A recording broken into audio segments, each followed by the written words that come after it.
Este pasado miércoles, Estados Unidos vivió uno de los capítulos más oscuros de su historia reciente. Una manifestación pro-Trump, alentada por las mentiras del presidente estadounidense sobre el fraude electoral, asaltó el Capitolio estadounidense y tuvo en vilo a toda la nación. Pero que se haya llegado hasta aquí no debería sorprender a nadie. Esto es solo la culminación de una furia alimentada desde hace años por la irresponsabilidad de políticos, periodistas y compañías tecnológicas que se han aprovechado de un contexto político y social crítico. Así que en esta ocasión de lo que os quiero hablar es de eso, de la furia, de cómo las cicatrices que ya tenía este país se han gangrenado y han tenido como consecuencia esta crisis. Mi nombre es Emilio Domenech, soy periodista y esto ocurre, os lo prometo, solo en América.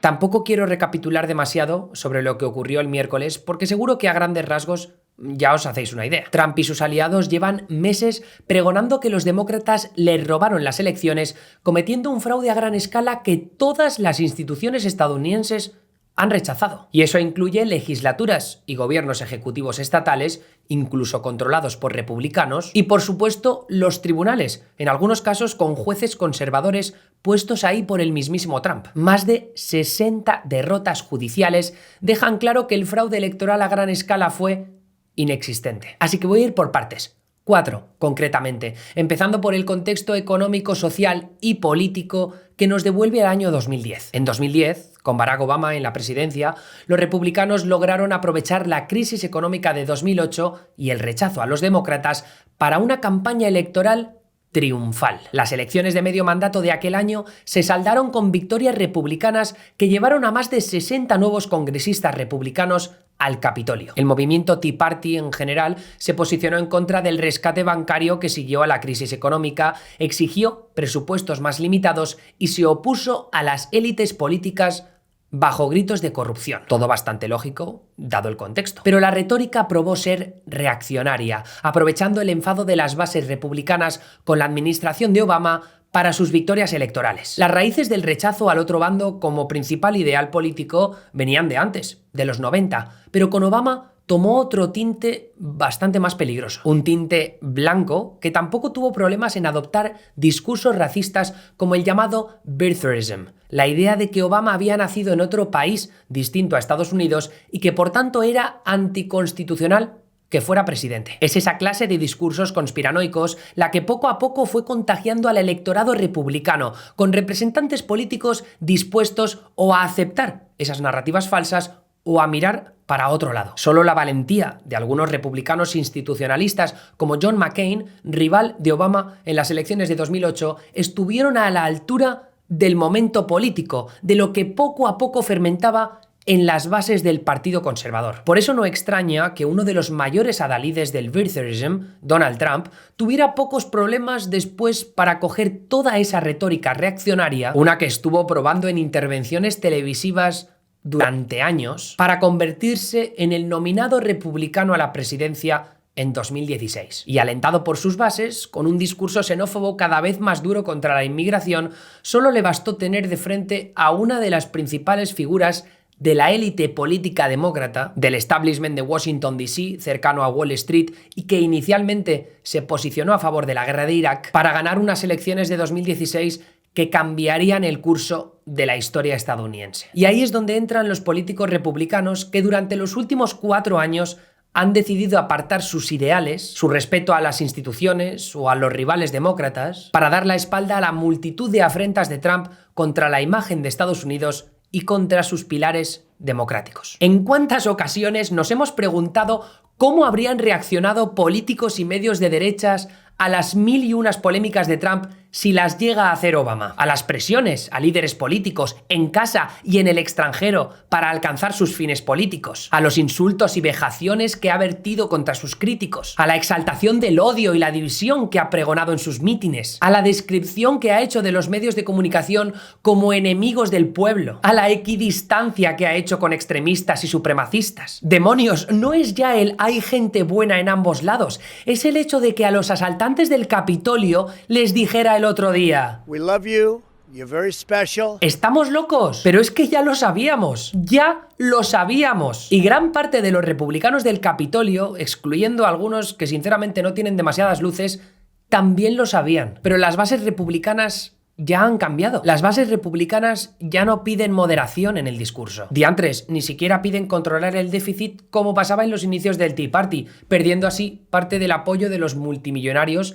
que financiaron ese inicio del odio en 2010. Con lo que ahora ya no es inteligente políticamente oponerse a Trump, sus acciones o su retórica, porque esa confrontación puede suponer el suicidio político. Si alguien se atreve a ir en contra de Trump, sus aliados prometen apoyar a quien quiera que esté dispuesto a retar a ese traidor en unas primarias republicanas. El propio primogénito de Donald Trump lo dijo en el mitin previo al asalto al Capitolio del pasado miércoles. Lo que me lleva al tercer punto, los medios de comunicación que permitieron que Trump y aquellos cercanos a su discurso tuvieran servicio de prime time casi exclusivo para sus narrativas y para rechazar todo aquello que llegara desde el bando demócrata. Gracias al impulso del ya fallecido Roger Ailes, protagonista de películas recientes como El Escándalo, la cadena Fox News supo mejor que ninguna otra capitalizar la furia de las bases republicanas y poner voz y rostro a las nuevas voces del movimiento conservador estadounidense. De ahí salen congresistas conservadores del grupo Freedom Caucus como Jim Jordan, Matt Gaetz, Mo Brooks o el actual jefe de gabinete de la Casa Blanca, Mark Meadows. Todos ellos tienen galones gracias a la de veces que les han invitado a Fox News con la mentira y el discurso reaccionario como bandera. De hecho, son los congresistas del Freedom Caucus los que han liderado la iniciativa de objetar los resultados electorales de hasta 6 estados diferentes. Esto es, retar los votos de decenas de millones de personas basándose en una idea del fraude electoral que muchos de ellos saben que es mentira, tal y como también lo saben los medios de comunicación alternativos que se han alimentado del éxito de Fox News para crear sus propias corporaciones mediáticas. Breitbart, Daily Wire, The Gateway Pundit, The Washington Times y muchísimos más. Claro que nada de lo que pasó en el Capitolio este pasado miércoles sería posible sin la existencia de las redes sociales. Redes sociales donde medios de comunicación de ese tipo han ganado tanta prominencia. Pero es que es a través de plataformas como Reddit o 4chan donde se cultivaron muchas de las teorías de la conspiración que después alimentaron el odio contra Obama y sus aliados. Todo explotó de verdad cuando esas teorías, así como los discursos falsos y reaccionarios de políticos, periodistas e influencers conservadores, dieron el salto a las grandes plataformas. Facebook, YouTube, Twitter y ahora Instagram son desde hace años el centro de reclutamiento más exitoso de la extrema derecha conspiranoica en Internet. De ahí se entiende que alguien como la congresista de Georgia, Marjorie Taylor Greene, dijera abiertamente en una retransmisión en directo creer en algunas de las teorías de QAnon. Sí, esa teoría de la que ya os he hablado en alguna ocasión y que defiende que Trump es un paladín que ha llegado al gobierno para destruir al Estado profundo y a un cabal satánico de las élites liderado por los Clinton y actores como Tom Hanks y que controla una red de pederastia que tiene como cometido, entre otras cosas, beberse la sangre de los niños para vivir más tiempo. Marjorie Taylor Greene no solo ganó unas primarias republicanas, sino que además el pasado noviembre logró un 74% de los apoyos en su distrito conservador de Georgia. Más de 229.000 personas votaron por una persona adscrita al movimiento conspiranoico de QAnon. Y desconozco si Taylor Greene cree de verdad en QAnon, o si lo hace puramente por beneficio político, pero es difícil ver todos estos retazos de la historia reciente estadounidense y no pensar que sus votantes son, al fin y al cabo, víctimas de un ecosistema político y mediático que se ha aprovechado de esa furia para permanecer en el poder. Una furia, por cierto, totalmente válida dada la espalda que le han dado los políticos demócratas y republicanos a comunidades estancadas económicamente desde 2008, vapuleadas por una crisis de los opioides que sigue destrozando las vidas de miles de familias por muertes por sobredosis, destrozadas por otra crisis de salud mental que carece de un sistema sanitario a la altura del reto, y ahogadas por una oleada pandémica que a día de hoy se sigue cobrando la vida de miles de personas diariamente. Ni qué decir tiene, y ya lo intentaré explorar en otro vídeo, que estos mismos vicios también se han visto en el Partido Demócrata. Pues tildar al contrario de malvado o inventarse historias de corrupción inexistente, como han hecho algunos demócratas y periodistas progresistas en los últimos años, también tiene muchas ventajas políticas. Pero como veremos en los próximos 2 años, en estos vídeos de Solo en América, los republicanos tienen visos de seguir apuñalando la democracia estadounidense. Por un lado, con nuevas leyes de supresión de voto, alegando ese fraude electoral no demostrado en las Cortes. Y por otro, con gerrymandering, con nuevos dibujos de mapas distritales que aseguren su poder en multitud de estados diferentes a lo largo de la próxima década. Falta ver si lo harán impulsados por viejas y nuevas teorías de la conspiración que sigan echando gasolina sobre la furia de los ciudadanos. Pero eso ya queda para otro Solo en América. Mi nombre es Emilio Domenech, nos vemos la semana que viene aquí, en neutral.es. Hasta luego.